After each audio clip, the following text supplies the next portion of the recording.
Hey, business besties, welcome back to the Female Founder World podcast. I'm Jasmine. I'm the host of the show and the creator of the Female Founder World universe.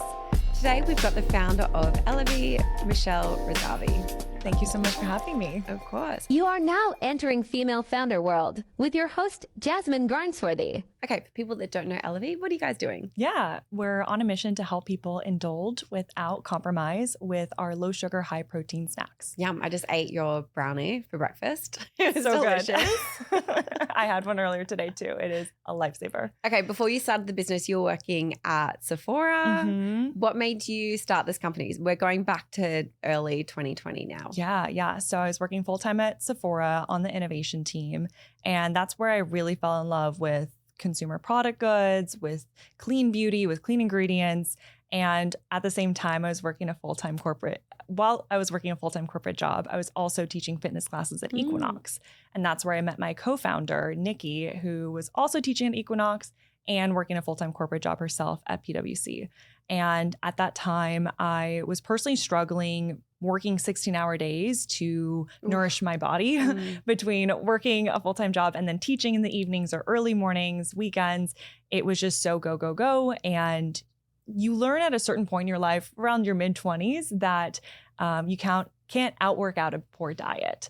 And I was having so many health issues and really struggled to find products that help me cut sugar, get more protein in, all while satisfying my sweet tooth and not upsetting my stomach. And I noticed there was a white space in the food system and shared this similar struggle with my co-founder, Nikki. And so we wanted to bring fun and nostalgia back into the food system with the integrity and the transparency that we saw was lacking in the food system.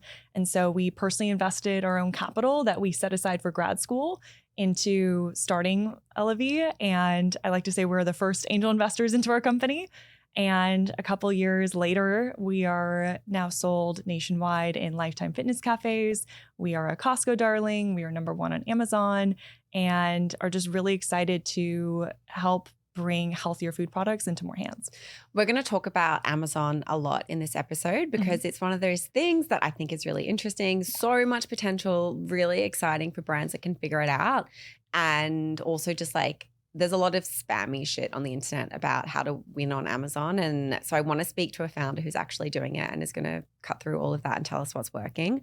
But I want to get a little bit more about your story first, because you launched with a product, this like collagen bar that you then discontinued, which I think is interesting because your mission hasn't changed, but the product has changed. Yeah. Can you like explain to us about why that, how that evolution happened and what your kind of main product is now? Yeah. So we launched with collagen protein bars literally 3 months before the pandemic, Jasmine. So we had no idea how this product was going to evolve in this new world.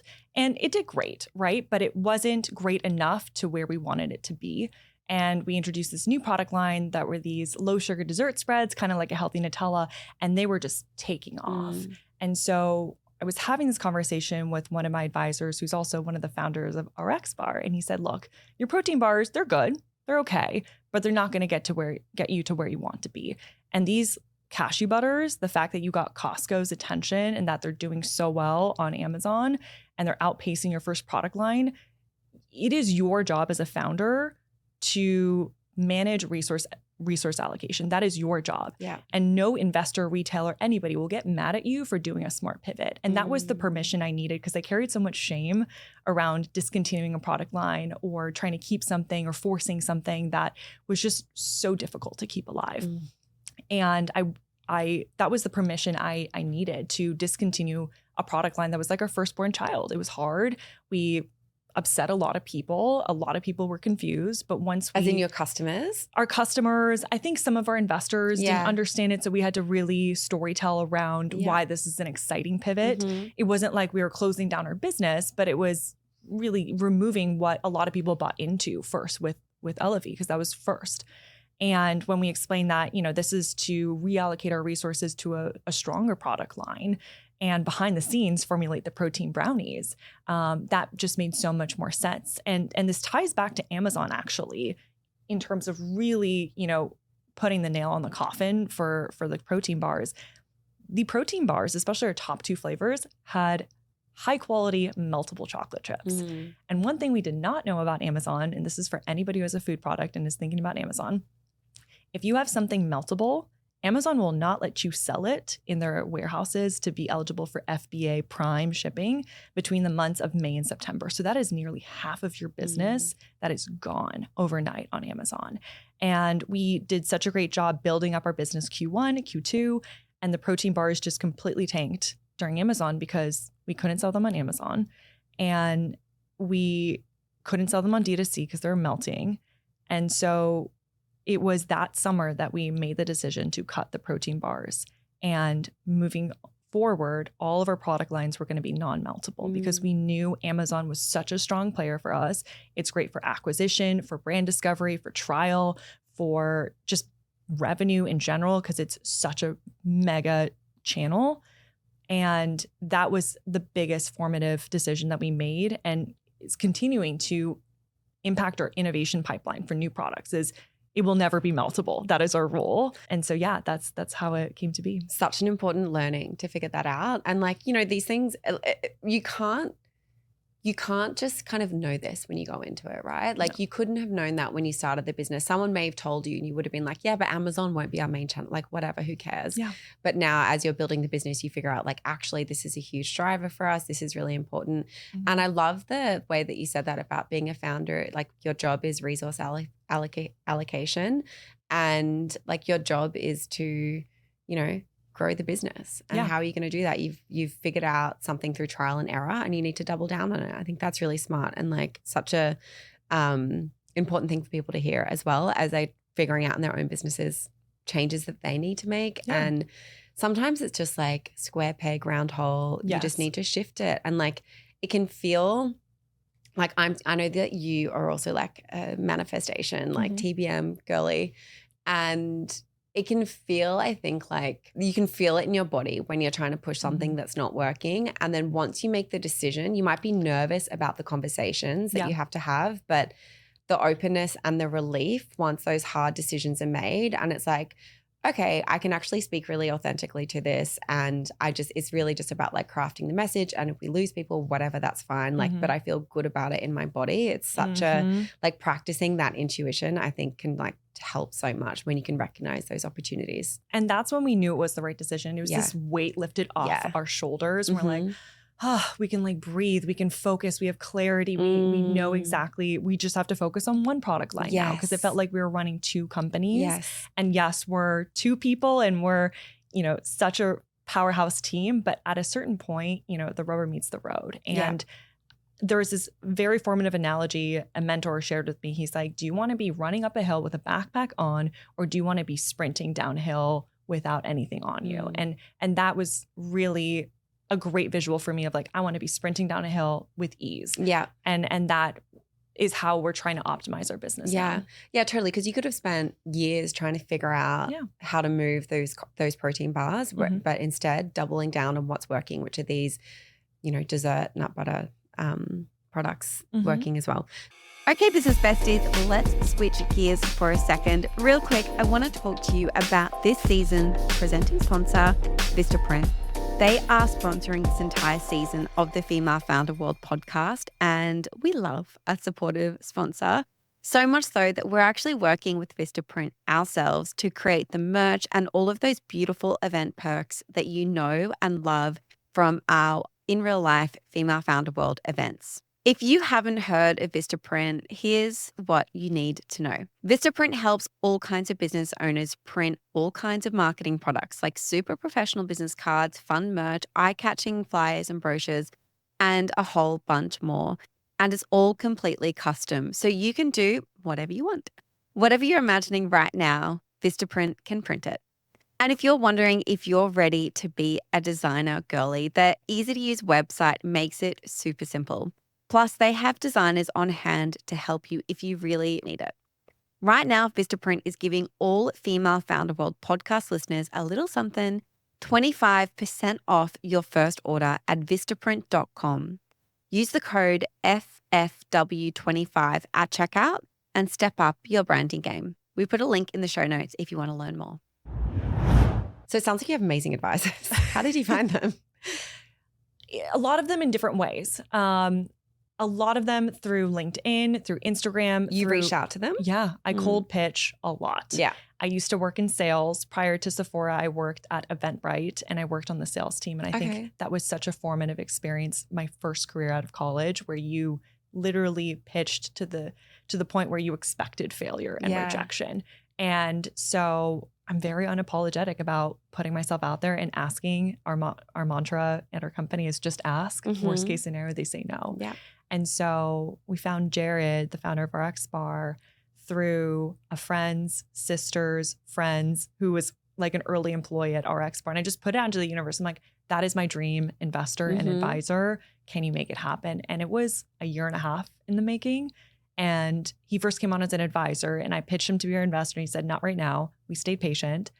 And then a year of working with him. And I was like, we've had a great working relationship with you. We'd love for you to formally invest. And he did. And that was at a time when he wasn't investing anyone. So it was a lot of follow-ups and persistence and patience. Yeah. Congratulations. How much have you raised so far? Is that something that you can share? Yeah. We've raised a little over $1 million. We're raising as well right now. Yeah. But, relative to, the company's growth, we have done lifetime $2 million. Okay. So we're operating very lean and efficiently. And that's always been in our DNA because we bootstrapped from day one with our own money. So even any outside capital we receive, we view it as ours. Yeah. And so, it's kind of a necessity being a female founder is we all know this. We're getting less than 2% of funding. And it's kind of been a blessing in disguise because it forces you to be so creative, so efficient, so on top of your money that now in this interesting time to be fundraising, the conversations are actually a lot stronger because we've been so disciplined. That's really interesting. When you first started, that initial money that you put in, can you share how much that was and what it went to, or at least like the allocation of like the percentage of what that money was spent on and where it got you? Yeah, it was very incremental. So it would be like $5K here, $5K there. It wasn't just like all at once. And it was just my co-founder and I's personal savings. So it just kind of like go back and forth between like, all right, do you have $5K to like cover this invoice? Or like we kept things super lean in terms of like Shopify, Canva, using like all the like tools, doing everything ourselves. We would deliver packages wherever we could. If we could just drive and drop it off to save money on postage, we were so budget. Anywhere we could, we would ask for discounts. Most of our capital went to just inventory and packaging because we're a food business. So that's really like how we did it. I think collectively we put in about $60,000-$70,000 between the two of us. So. And that was over like a year? How far did that get you? That was over a year and a half. Yeah. Yeah. We were tight. Yeah. Well done. Good for you. What does the team look like now? So it's the two of you. Is there anyone else on the team? Yeah, my co-founder and I are the only full-time employees, and we have amazing contractors that are supporting us in growth marketing, in design, and social media and partnerships. How do you manage? This is something that I'm figuring out. Like it's very similar at Female Founder World. Like there's a couple of permanent folks and then this amazing universe of freelancers and contractors and people on Fiverr and that we just like tap as we need them. How do you manage people who are not full-time employees? Yeah, I do weekly meets that are about half hour with all my contractors. And that's flexible. If it's like a crazy chaotic week, we'll double up, we'll voice note in between. I'm a huge fan of using Slack voice notes to kind of a voice note. Yeah, just to sometimes like, this didn't need to be a meeting. This could have just been done very quickly. So I'm very much of like, don't have an unnecessary meeting unless you need one. So sometimes I'll cancel meetings if it's like a light week or everything's already been taken care of. And we just communicate via Slack, email, have that weekly touch point when necessary, and just make sure that we're just really communicating, especially in different time zones that we're all working in, of, hey, this deliverable is here. Here's our post recap, sending calendar invites sometimes just to remind each other and hold everybody accountable for launches. And just being super transparent and talking about one thing. Anytime I bring someone on, I ask them like, when are you most optimal in terms of your work time? Do you like to work in the mornings or in the evenings? And trying to build a culture with them based on what's optimal for their brain, and vice versa, sharing, hey, this is my communication style. This is how my brain likes to work. I like to unplug at nights or whatever. I'm active at nights. Just so that everyone's on the same page. Something that I do is just really try and manage the expectation that I'm going to be emailing and Slacking all the time. Yeah. You don't have to respond. Yes. But I need to be able to send it at all times. So it's up to you to like manage those notifications and like make sure you're not seeing it when you're not working and when you're not on. Otherwise, I think it can lead to like a really unhealthy dynamic within the team where you're this like annoying high pressure founder who is constantly at people. And I'm like, I'm not expecting you to respond. You need to manage that time and those notifications. So key. Did you know on Slack you can schedule messages to go out later? Yes, but then I get concerned that things aren't going to go chronologically and that it's not going to be in the right order. That's fair. Sometimes I do it if it's like, you know, a Saturday night. Yeah. And I'm kind of like, I actually don't want anyone to know that I'm on Slack right now.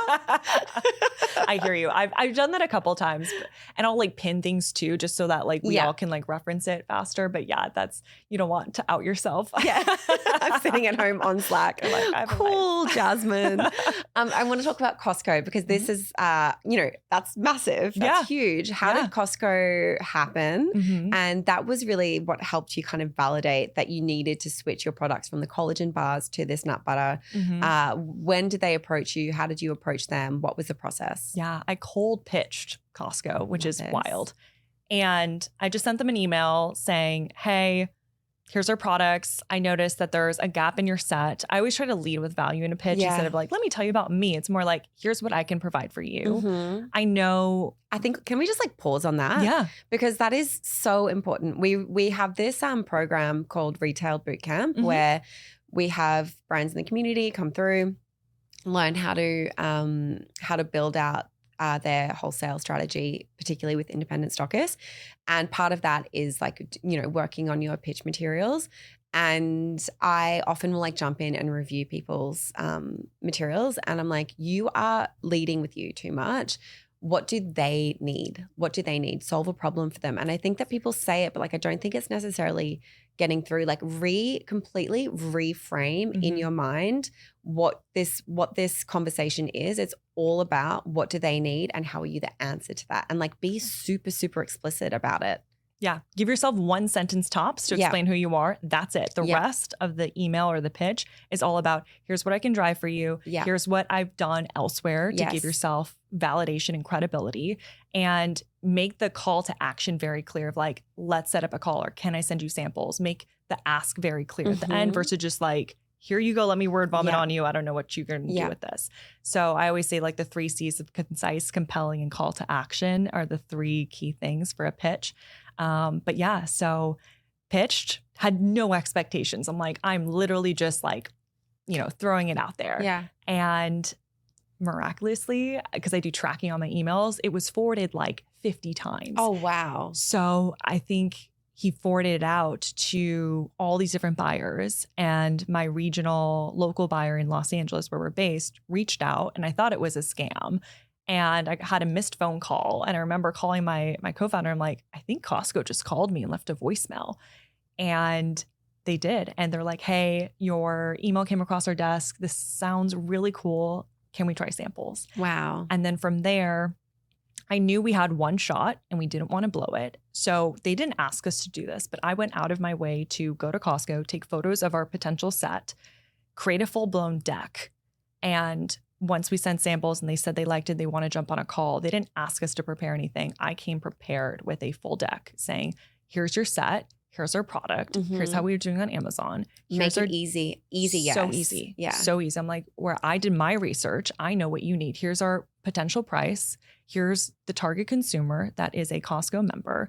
I learned the terminology. Costco doesn't call their locations stores. They call them warehouses. So I talked to anybody I could, listened to every single podcast I could on Costco to really learn the language of Costco, because it's a completely different ecosystem and universe, really. It's the model's different in terms of how they even take margin. And so educating myself on Costco, I wanted to be so prepared. And like you just said, make it so easy to have them say yes. And they said yes. They're like, okay, you're a little too nascent right now for us to fully bring you in. However, there's this thing called a roadshow. And it's kind of like a farmer's market meets a pop-up, where you have to be a vendor, a certified vendor with Costco, go through all their paperwork as if you're going to be, you know, selling in there. And you set up shop for a weekend, 2 weekends, 5 weekends, depending on what you negotiate with them. And you sample and sell your products in a Costco and multiple Costco locations that you decide. with them. And we did a roadshow, and that was our test. They're like, if you can do well, then we'll bring you in. Mm-hmm. And here's the key thing that a lot of founders make the mistake on. Set those KPIs early with your buyer. Some of them are like, okay, oh my God, we get to do a roadshow. This is so cool. Like, then we're going to get a PO. It's like, no, what is the KPI? What is the sales target or whatever they need to see for you to get that PO? So I asked my buyer, I'm like, hey, what does success look like for you? What weekly sales do you need to see?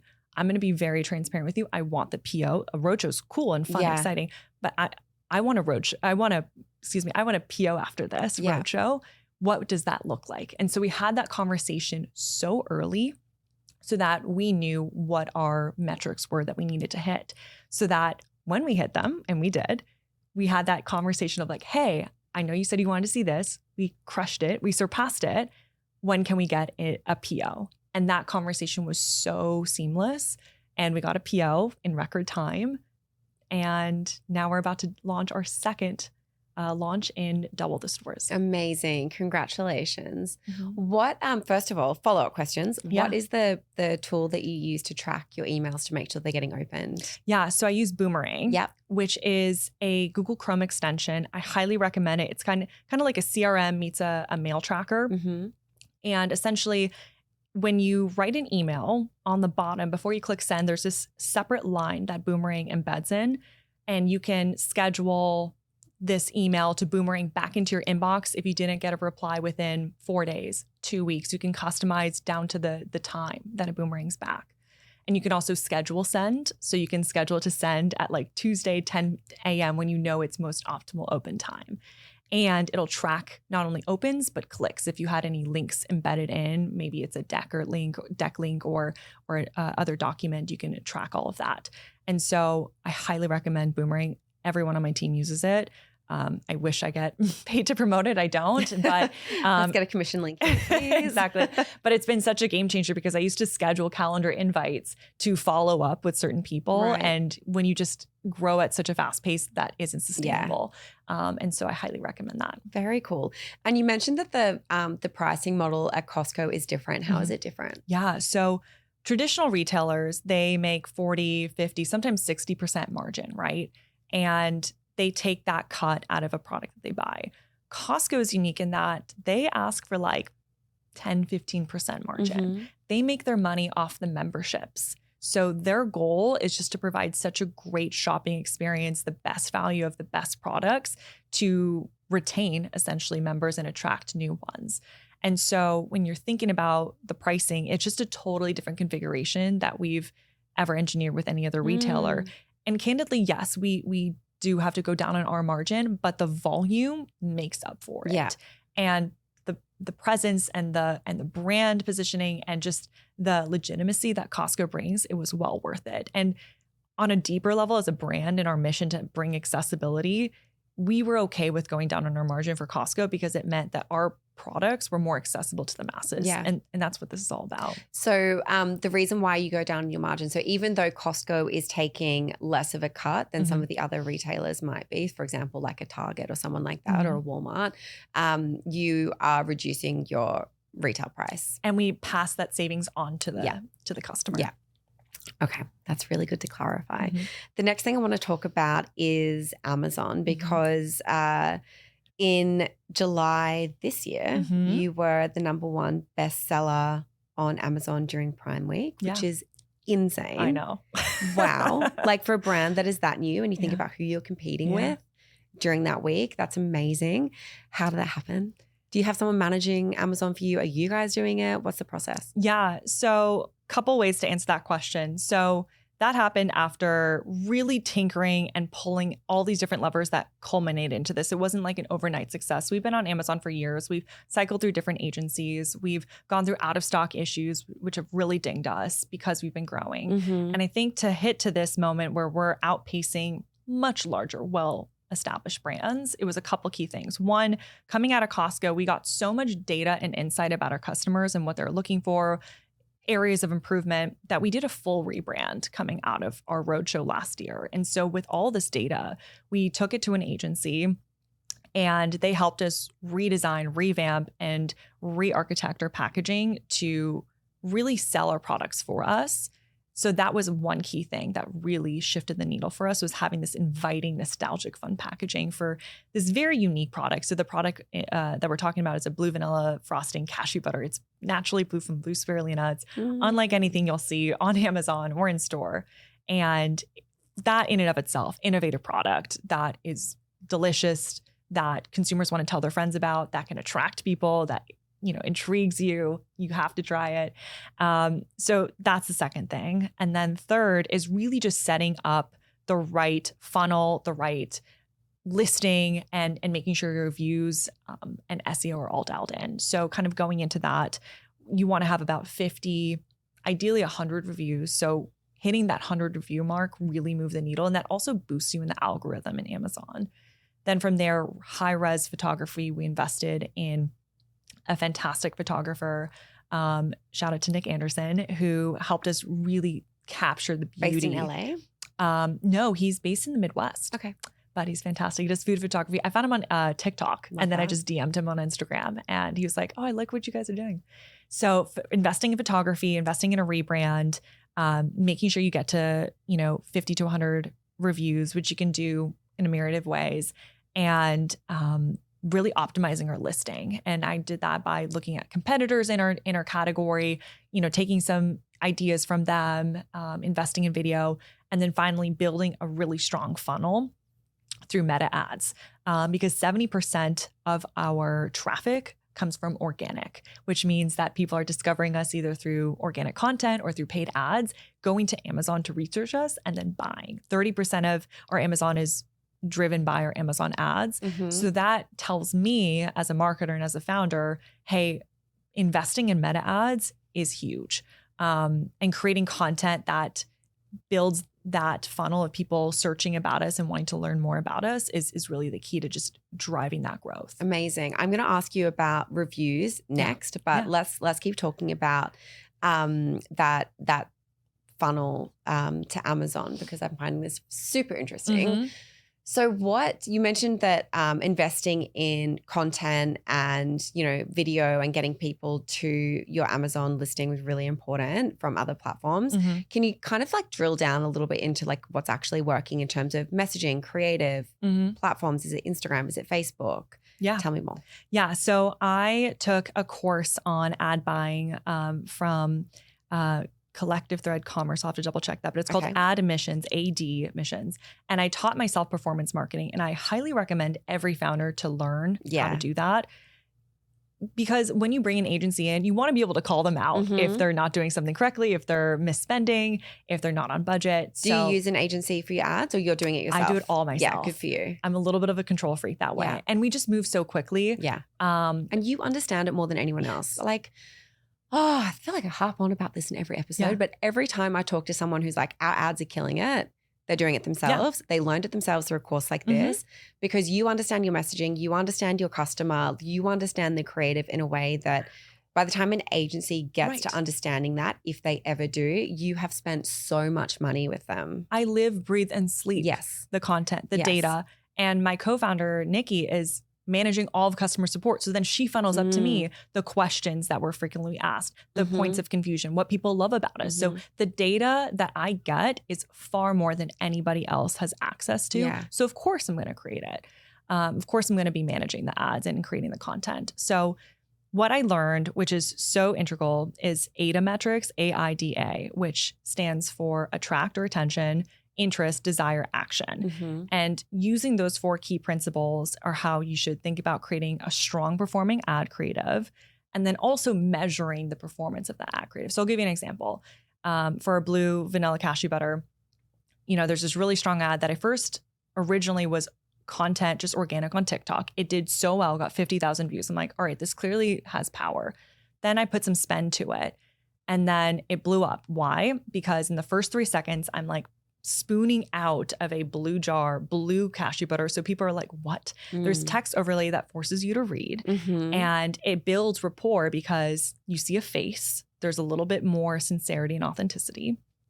And it's coming from the founder.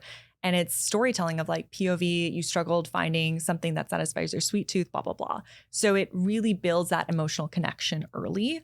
And from there, I look at, okay, how many people are watching past the 3-second mark. So that's attention.